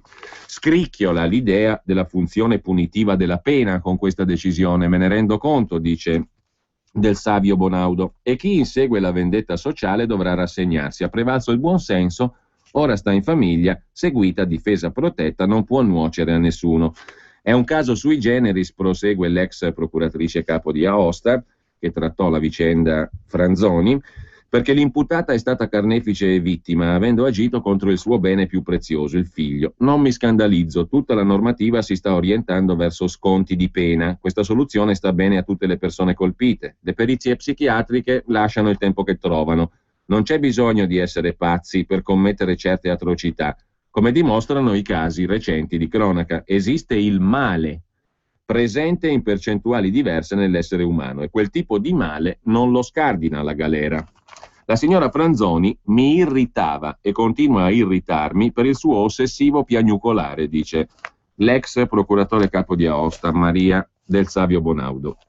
Quanto al marito, bisognerebbe entrare anche nella sua testa e nel suo cuore, ma lo si può capire. Deve essersi dato questo obiettivo, salviamo il salvabile. Forse si è sentito in colpa, perché ricordo bene cosa disse il marito della Franzoni subito dopo l'omicidio. Non dovevo lasciarla sola. Insomma, la signora Franzoni aveva dei problemi e il marito lo sapeva. La montagna è bella nei fine settimana, ma può diventare un inferno per una giovane donna lasciata sola con 2 bambini piccoli. Anna Maria, conclude del Savio Bonaudo, è stata perseguitata addirittura. Questa attenzione ha finito per darle alla testa. Questa è l'ultima occasione, spero breve, per fare l'attrice. Le auguro di riuscire a rivendicare il diritto all'oblio, di essere dimenticata. Spero che inizi per lei la stagione del ripiegamento e della solitudine in mezzo ai suoi fantasmi. Ladri e rapine? Chiama Sicurbet e installa Dialogos. Telefono 389 11 89 70.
Rimaniamo al Quotidiano Nazionale, al Giorno, in particolare con Gabriele Moroni da Bergamo per l'altra questione di cronaca. Iara, crepe nel castello difensivo, scrive il Giorno, escluso lo scambio di sangue. Un arnese rubato, l'arma del delitto, avrebbe detto Bossetti, ma la traccia sugli slip è fresca. Ovvero, scrive il Giorno, quella trovata su slip e leggings di Iara era una traccia ematica, fra virgolette, fresca, un campione concentrato di sangue dell'assassino e di quello della vittima. A questo punto però sarà naturalmente disponibile anche per la difesa, evidentemente, se no di che stiamo parlando? Gli inquirenti lavorano in questi giorni a un accertamento tecnico importantissimo, aggiunge poi Moroni. Stavo tornando a casa, ha dichiarato Bossetti parlando della sera della scomparsa di Iara, alla guida del mio furgone, dopo aver lavorato in un cantiere a Palazzago con mio cognato Osvaldo Mazzoleni. Percorrevo la mia strada abituale che mi porta a passare davanti al centro sportivo di Brembate Sopra. Per questo ritengo possibile che il mio cellulare alle 17:45 abbia agganciato la cella di Mappello in via Natta, che però potrebbe anche non essere la cella dalla quale è partito il messaggino di Iara. Questo si è scoperto dopo. La cella di Mappello è la stessa che viene agganciata dal telefonino di Iara quando, alle 18:49, riceve l'SMS dell'amica Martina che le ricorda una gara di ginnastica ritmica. L'accertamento in corso riguarda la cella di Mappello. Ogni cella, dal punto di vista tecnico, è divisa in coni, 3 spicchi di 120 gradi ciascuno. I 3 coni della cella di Mappello coprono 3 zone, una parte del territorio di Brembate Sopra che comprende anche via Bruno Locatelli dove si trova il centro sportivo da cui esce Iara, via Morlotti, la strada dove presumibilmente la ragazzina viene aggredita, via Rampinelli dove abita, il territorio della frazione Locate nel comune di Ponte San Pietro, una parte del territorio di Mappello compresa la località Piana dove abita Bossetti. La domanda è: in quale dei 3 coni si trovava il cellulare di Bossetti quando ha agganciato la cella alle 17:45? Se venisse provato che si trovava in transito in via Locatelli o a Mappello nei pressi di casa, le dichiarazioni dell'arrestato riceverebbero una conferma. Se invece il telefonino si trovava in via Morlotti o in via Rampinelli, nelle vicinanze della casa di Iara, l'autodifesa di Bossetti riceverebbe una mazzata terribile, scrive Gabriele Moroni sul quotidiano Il Giorno. A pagina 13 però del Giorno c'è da segnalare anche un'altra questione, una pagina intera dedicata alla questione degli esodati, paracadute per altre 30.000.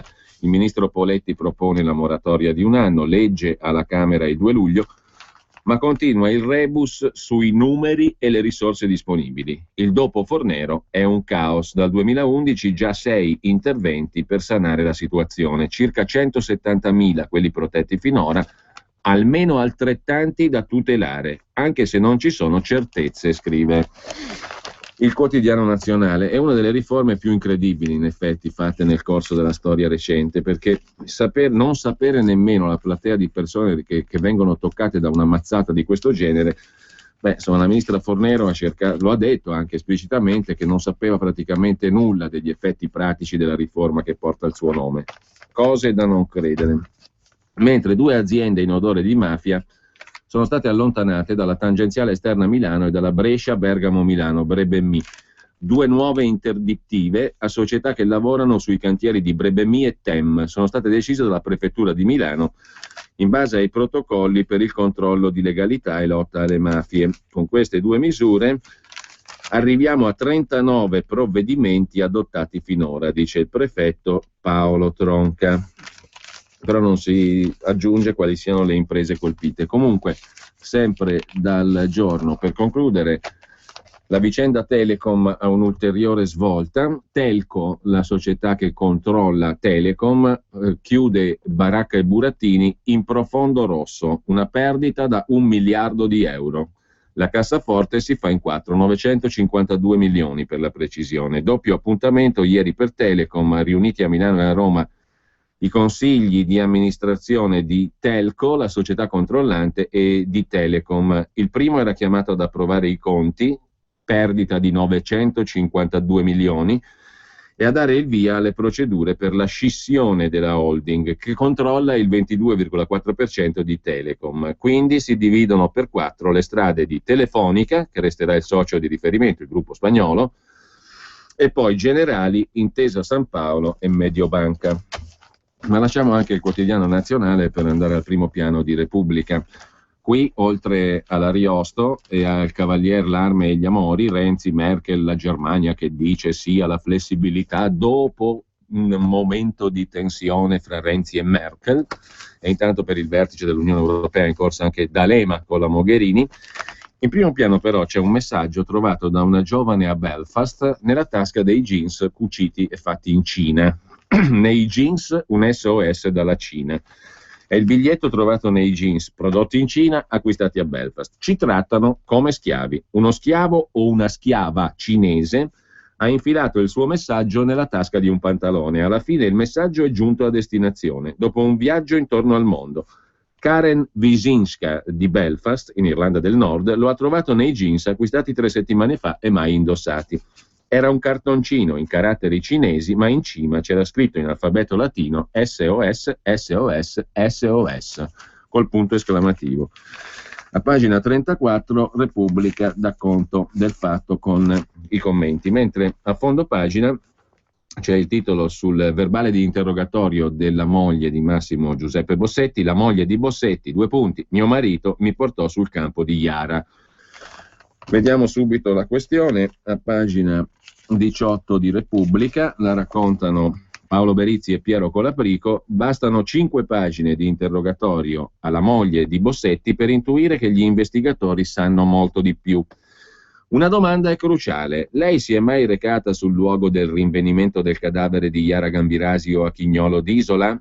Risponde la signora Marita Commi, moglie di Bossetti. È capitato in una circostanza, parecchio tempo dopo il ritrovamento di Iara, che transitando per andare a Capriate San Gervasio volevamo andare a vedere il luogo. Inizialmente non trovammo la strada, ma alla fine ci siamo arrivati. Che io sappia, mio marito non c'è mai andato prima. Tutto messo a verbale dai carabinieri di Ponte San Pietro nel secondo interrogatorio della donna il 23 giugno. Naturalmente poi le informazioni escono, siamo in una fase di indagine, è naturale che escano, non sono neanche a disposizione in teoria degli avvocati difensori, però escono. Questo a margine, senza valutare nel merito. Tutto messo a verbale dunque dai carabinieri. È a conoscenza di una chiamata di Bossetti a sua madre, avvenuta proprio nel contesto del rinvenimento del cadavere di Iara Gambirasio e mentre si trovava a transitare in Chignolo d'Isola, con la quale informava la donna di ciò che stava accadendo, chiedendole se volesse raggiungerlo? No, risponde la moglie di Bossetti, non sono a conoscenza di questa telefonata. Cioè Bossetti avrebbe telefonato alla madre proprio il giorno, i momenti del rinvenimento del cadavere di Iara Gambirasio, e le avrebbe chiesto alla madre, Esther Arzuffi, se voleva raggiungerlo. I detective dunque, scrive Repubblica, hanno tracciato moltissime telefonate, stanno cercando conferme. Dove ha trascorso Pasquetta appena passata? Non ricordo. Cosa le ricorda la data del 20 novembre? Al momento non mi dice nulla. Iara scomparve il 26 novembre, altro non si sa. Ma come ha anticipato Repubblica c'è un'altra questione. I 2 computer trovati nelle vostre disponibilità li avete acquistati nuovi o usati? Chi li usava? Domandano i magistrati. La risposta della moglie di Bossetti è: non intendo rispondere sul suggerimento del mio legale. Anche su altre questioni gli investigatori insistono. Una è la cura del corpo. Io, risponde la moglie, frequento un centro estetico a Terno d'Isola, l'Episan. Non mi risulta che dopo il nostro matrimonio mio marito abbia mai fatto lampade, tranne in un'occasione in cui l'ho consigliato per dar sollievo a dei dolori alla schiena. Prima che ci conoscessimo mi aveva detto che effettuava trattamenti solari. Un altro punto, connesso ai numerosi peli trovati sul corpo di Iara, è legato agli animali domestici. Abbiamo sempre avuto 2 gatti e 2 cani, già da prima del 2010, mentre un terzo cane è nato lo scorso novembre. Nel corso degli anni abbiamo avuto anche un coniglio e un criceto. I dati sembrano importanti e il risultato sarà stabilito dal RIS. L'interrogatorio torna a Iara. Ricorda come ha appreso della sua scomparsa? Forse dagli organi di stampa, non ricordo, dice la moglie di Bossetti. Altra domanda, è a conoscenza che sua suocera è stata oggetto di prelievo salivare nelle indagini? Risposta: sono a conoscenza che mia suocera è stata sottoposta al prelievo, non ricordo il periodo esatto, tutti ne eravamo a conoscenza. Un punto a cui gli investigatori tengono molto, conclude Repubblica, sono gli eventuali incroci tra Bossetti e qualcuno dei Gambirasio prima dell'omicidio. La moglie dice: non ricordo di aver mai incontrato Fulvio Gambirasio o la moglie, né mio marito mi ha mai riferito d'averlo incrociato. L'abbraccio con la moglie in carcere, racconta ancora Repubblica, non sono il mostro, dillo ai bambini, non lasciatemi solo, lo sapete anche voi che con questa storia non c'entro niente. Lei risponde alla moglie, non lo faremo mai, scrive Repubblica. Ma sempre dal primo piano di Repubblica, lasciata la prima pagina, pagina 4 c'è un articolo di Andrea Bonanni sulla Gran Bretagna in relazione alla trattativa europea. La sconfitta più grande di Cameron, il premier britannico rischia di uscire pesantemente ridimensionato dal negoziato sulla presidenza della Commissione europea. I vincitori, la cancelliera Merkel, Matteo Renzi va da sé e il leader del Parlamento europeo Schulz. Scrive Repubblica. Mentre per quanto concerne la politica interna in relazione alle nomine in Europa, da Mogherini ad Alfano, ora spunta il rimpasto di governo nell'agenda Renzi. Se la ministra Mogherini dovesse andare a Bruxelles, alla Commissione, si aprirebbe una sorta di risico nelle caselle dell'esecutivo. Pare che Alfano possa andare a fare il ministro degli esteri al posto della Mogherini, secondo Repubblica. E sempre da Repubblica, dalla pagina degli esteri, in Corsica l'addio alle armi dei separatisti, l'annuncio a sorpresa del Fronte di Liberazione Nazionale, basta con le bombe. Dal 75 oltre 10.000 attentati, cautela del governo francese, la svolta dopo la crisi delle vocazioni tra i giovani militanti. Ora una soluzione politica, ma qualcuno teme che possa emergere un gruppo più radicale. E sempre da Repubblica, uno sguardo lo diamo anche alla pagina delle cronache che ci riportano però alla politica, con l'intervista di Concetto Vecchio al sindaco di Roma Ignazio Marino. Non ho colpe sulla cultura a Roma, io ascolto tutti e aspetto i privati. Dopo la critica di Francesco Merlo ieri su Repubblica allo squallore culturale di Roma. Mentre chiudiamo la Repubblica con un'altra pagina di cronaca, il caso sollevato da Maria Novella De Luca sui medici volontari della pillola del giorno dopo per evitare gli aborti. Una task force in tutta Italia di medici è disponibile ogni giorno a dare la pillola del giorno dopo. È un contraccettivo legale, ma molti si rifiutano di prescriverlo. La storia di Caterina, 16 anni, era notte, si è rotto il preservativo, in farmacia ci trattavano da delinquenti. Ci rintracciano sul web, dicono i medici della pillola del giorno dopo. Arrivano col motorino spaventati per comprare il farmaco, fanno la colletta. Da Repubblica al secolo XIX di Genova. Qui intanto è da segnalare l'articolo di fondo firmato da Marco Provvidera, che finalmente esce dall'Orlando Furioso e dalle narrazioni ariostesche per quanto riguarda Renzi, Merkel e compagnia bella.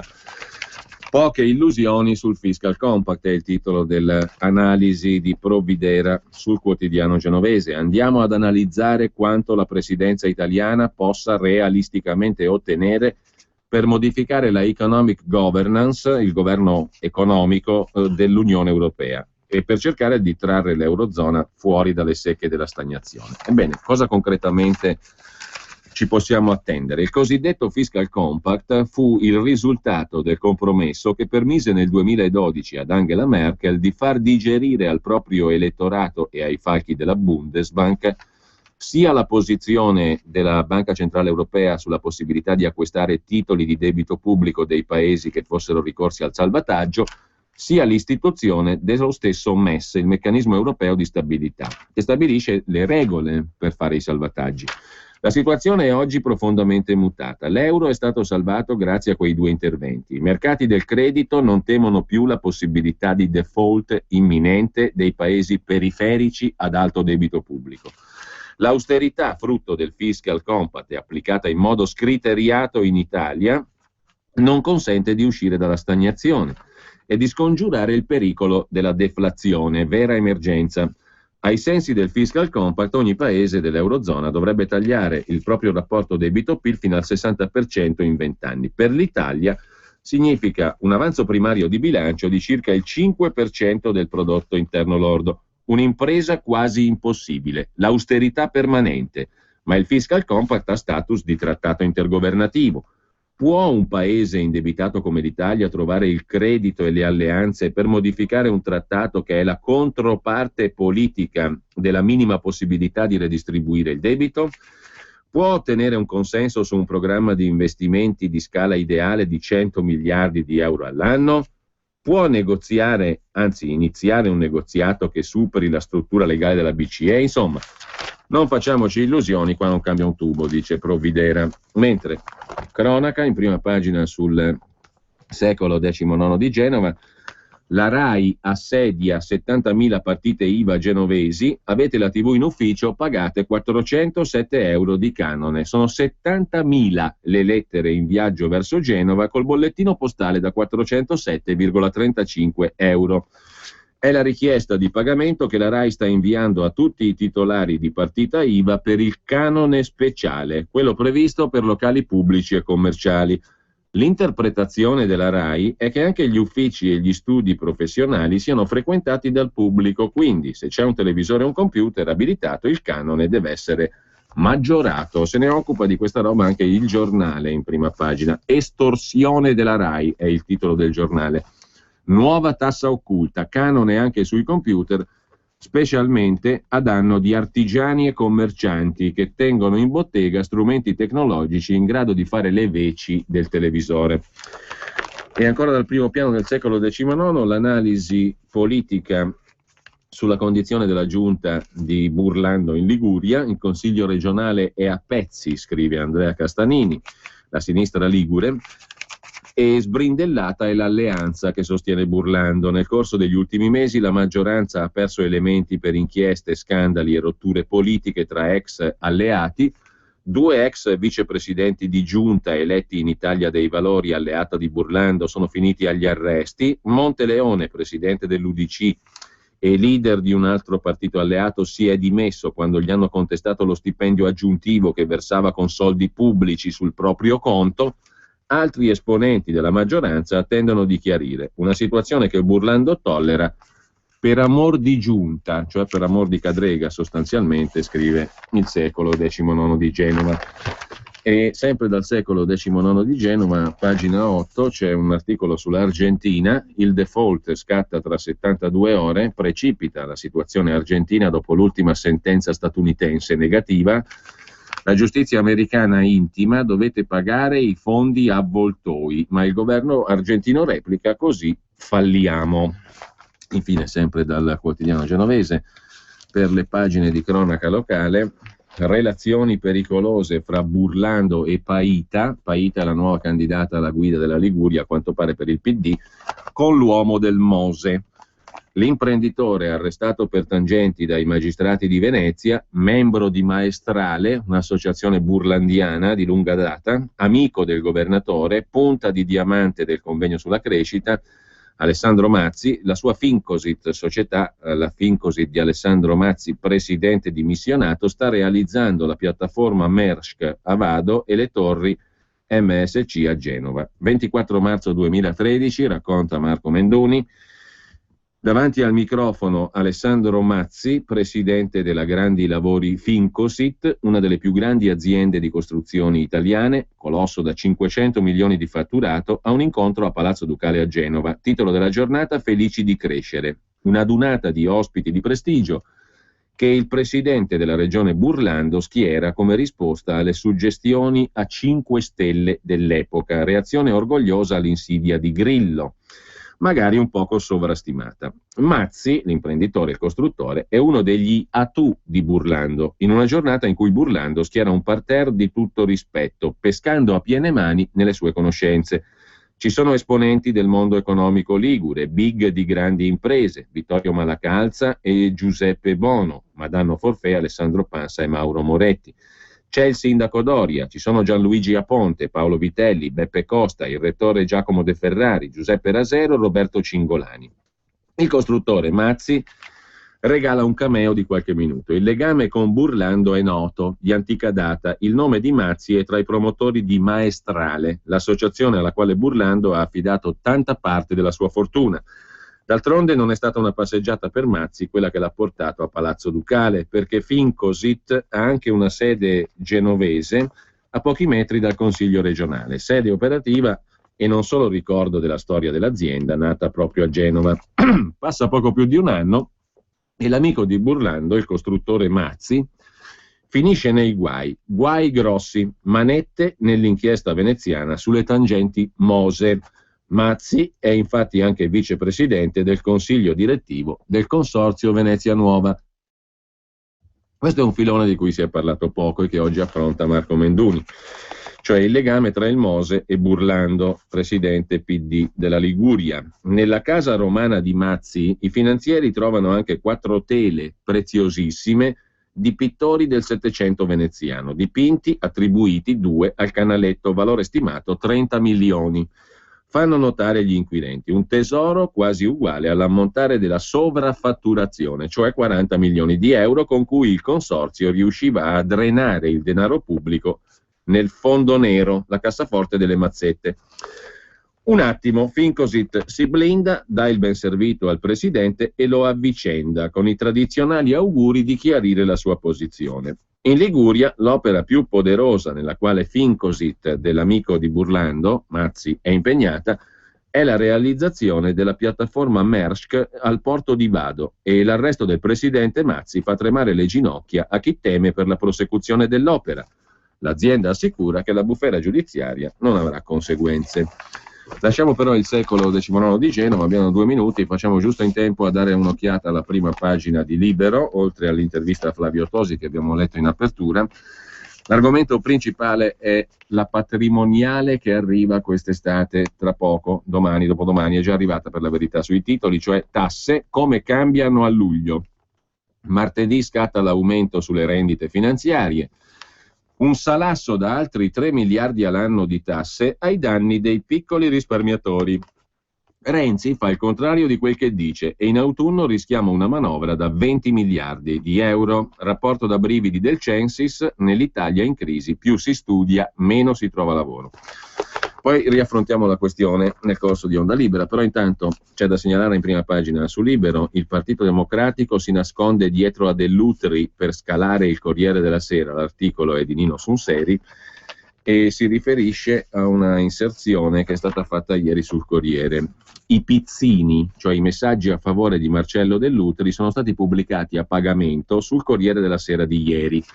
Il caso è finito in Parlamento, riaccendendo i fuochi intorno alla poltrona del direttore De Bortoli. Interviene il sindacato interno dei giornalisti, o meglio, il comitato di redazione, che si interroga sull'opportunità di pubblicare quei messaggi di solidarietà a Dell'Utri, sebbene a pagamento. A dar sostegno corrono alcuni parlamentari del PD che chiedono l'intervento dell'Ordine dei giornalisti. Vogliono impedire che in futuro si possano ripetere sconcezze di questo genere, una censura nei confronti del direttore, insomma, soprattutto un bel siluro contro il Corriere della Sera, che ancora si rifiuta di alzare la bandiera del renzismo. Sul Corriere, infatti, è ancora possibile leggere qualche editoriale critico nei confronti del Premier.